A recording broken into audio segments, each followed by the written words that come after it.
The team sheets are in and there's great news for Pies fans. Steele Sidebottom returns for this Saturday's match against the Gold Coast Suns.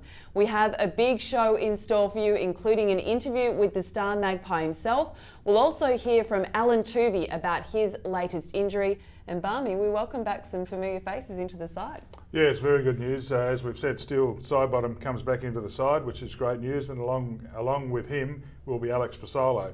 Unfortunately, Alan Toung's hurt his knee a little. Shouldn't miss too much footy, but will be out this week. And also Paddy Carnesis, who's been omitted. And there are a couple of new faces on the emergency list as well, with Braden Maynard and Jonathan Marsh, along with Sammy Dwyer. It's also really exciting to see Pendlebury line up for his 200th and Taylor Adams notches up his 50th match this week.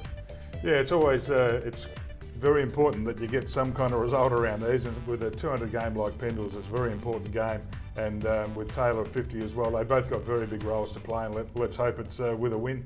As we mentioned off the top of the show, Steele Sidebottom returns to the side this week. Collingwood media spoke to him a short time ago and found out how he's feeling after returning from that thumb injury. Obviously I had to get through training today, and got through training and then went and seen the surgeon for the last time today, and yeah, the bone's healed, so yeah, just really looking forward to getting back out there, because it's been a long 6 weeks watching, and yeah, just stoked to be getting back out there.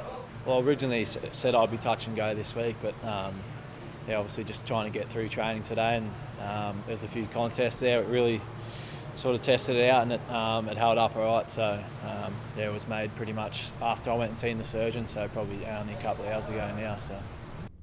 Fantastic news there about Steele. Unfortunately, the same can't be said about defender Alan Toung. He misses this week with a knee injury, and we spoke to him a little earlier to find out how long he'll be sidelined. Just the ball bounced opposite way that it was heading, so quick change of direction and just kind of jarred my knee a bit, and just wasn't able to kind of be able to run and jump and turn like I'd need to in the game. So yeah, I had to grab the red vest and put it on. It pulled up pretty well. The scans were really good, so I'll just miss the 1 week and I'll be ready to go next week. It wasn't that far off. I was hoping to get out and participate in training for the main session, but wasn't really able to do that, so that kind of ruled me out. Some good news there that he won't be out for too long. He does miss this week, but it means there's opportunity for Alex Fasolo to come back in.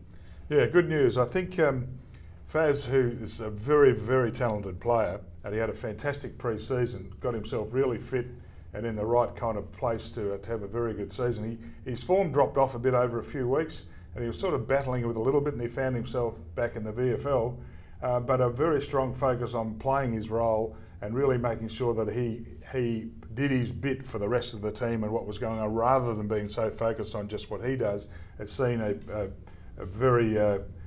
very quick return, really, and we're really pleased to see him there, and we hope he has a terrific game. Yeah, it's great to have him back in the side. Well, first-year Magpie Jordan De Goey played just his second game of the season last week. Here to provide us with an insight into the 19-year-old's game is assistant coach Scott Burns. Got a few clips here now with Jordy De Goey, how he went on the weekend. Really impressed with how he's coming along. Only obviously a young fella. The good thing on the weekend, last half, he played mainly in the midfield, so got a really good look at it. In the midfield v Richmond against some good players in Miles and Cochin. So we'll go to the highlights reel now and we'll show you a few things he did on the weekend that we're happy with, and hopefully a few things that we're going to see for a long, long time. So here's a forward 50 stoppage. Geordie's ready to be a target player. Really good engagement from Richmond, but his strength, he's been able to hit through and get through and have a shot on goal. That is, he's 190 centimetres, really big boy in terms of I guess size for a midfielder, and another 3 or 4 years he'll be 90 plus kilos in there as well, so he's going to be hard to stop. Here's a defensive aspect to his game. He's playing forward here, high forward, coming up, stalking the opposition players out the back. Really good closing speed to get down and pressure. The one thing we really do like about him is how he stays involved all the time. So not only did he tackle, but he got back quick, back up onto his feet, offered a really good handball option for Jamie Elliott, and we're unlucky not to finish it. Here we go, just another stoppage, just his strength there to hit through. Marich is a pretty big boy, obviously, and got through that, no worries. Tracking the ball, what he does do very well, like we said before, is hunting the ball. He's always staying involved. and now here's his snap transition to get back and chase and defend. So there's a lot of areas that we're really happy with Geordie, how he's going at the moment, and I think as you can see there's some really good signs going forward. He probably needs, like all the young fellas coming through, another 1 to 2 pre-seasons, but we're really happy with what we got with pick 5 last year, and looking forward to him getting a bit more midfield time and also a bit of time up forward over the next few weeks. Great insight there from Scott Burns, and great to see Jordan De Goey named in the side again. We head up to the Gold Coast. You'd pack your togs for the Gold Coast, wouldn't you, Balme? Well, that's not the most important part of the trip, but yes, I think I will. But it's a very important game for us. We've just got to be at our best, and we've got to get the points from this one. Yeah, that indeed we do. I think I will take them though. Me too. Well, that's another edition of Team Sheet. Good luck to Scott Pendlebury on the weekend, and go Pies.